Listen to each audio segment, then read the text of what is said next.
युद्ध में झूठ और सच नहीं देखा जाता, केवल विजय जरूरी होती है। क्या ये सच है? कृष्णा ने भी झूठ का सहारा लिया, वरना क्या होती कौरवों की जीत और पांडवों की हार। क्यों कहा जाता है छली कृष्णा कृष्ण भगवान को? वो कौन सा ऐसा झूठ था जिसके कारण कौरवों की हार हुई और पांडवों की जीत? तो आज हम आपको बताएंगे, लेकिन आगे बढ़ने से पहले अगर आपने देसी डिवाइन चैनल को सब्सक्राइब नहीं किया तो कृपया करके सब्सक्राइब जरूर कीजिएगा। कहा जाता है महाभारत का युद्ध एक ऐसा युद्ध था जो कभी खत्म नहीं होता अगर श्री कृष्णा पांडवों का साथ नहीं देते तो।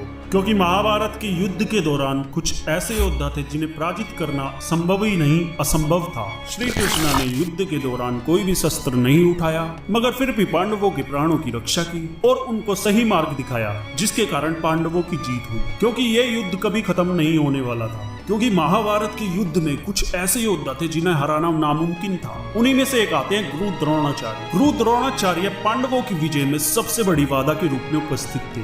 उनके जीवित रहते हुए पांडवों की विजय असंभव थी। इसीलिए श्री कृष्ण ने युधिष्ठिर को कहा कि अगर आप द्रोणाचार्य का वध करना चाहते हैं तो ये खबर फैला दो कि अश्वत्थामा मारा गया। अश्वत्थामा जो कि द्रोणाचार्य का पुत्र था, लेकिन युधिष्ठिर एक ऐसे योद्धा थे जिन्होंने कभी झूठ का सहारा नहीं लिया, हमेशा सत्य के मार्ग पर चलते रहे। तो इसीलिए युधिष्ठिर श्री कृष्ण को कहते हैं, प्रभु ये तो झूठी वाणी है और मैं झूठी वाणी का युद्ध में जीतने के लिए प्रयोग कैसे कर सकता हूँ? फिर श्री कृष्ण ने कहा, आप झूठ का प्रयोग ना करें। ऐसा तो कह सकते हैं कि अश्वत्थामा का हाथी मारा गया, अगर वो सही में मर जाए तो। लेकिन दोनों वाणियों के बीच तुम्हें रुक कर बोलना होगा। युधिष्ठिर उस बात के लिए सहमत हो गए। श्री कृष्ण के कहने पर भीम ने अश्वत्थामा नाम के हाथी का वध कर दिया और द्रोणाचार्य को यह सूचना दी कि उनका पुत्र अश्वत्थामा मारा गया। युधिष्ठिर के मुख से पुत्र की मृत्यु का समाचार सुनकर द्रोणाचार्य ने अपने अस्त्र शस्त्र त्याग दिए, यह सुनने से पहले ही कि अश्वत्थामा नाम का हाथी मारा गया। और इसी समय द्रौपदी के भाई धृष्टद्युम्न ने उनका वध कर दिया।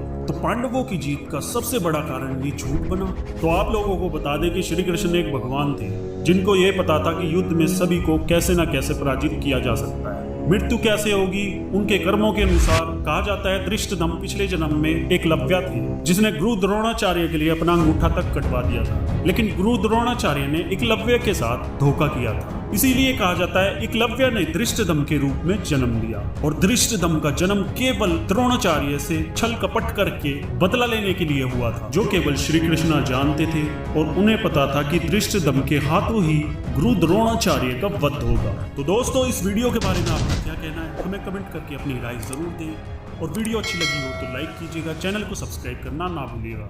जल्दी मिलते हैं महाभारत के एक फ्रेश एपिसोड के साथ। धन्यवाद।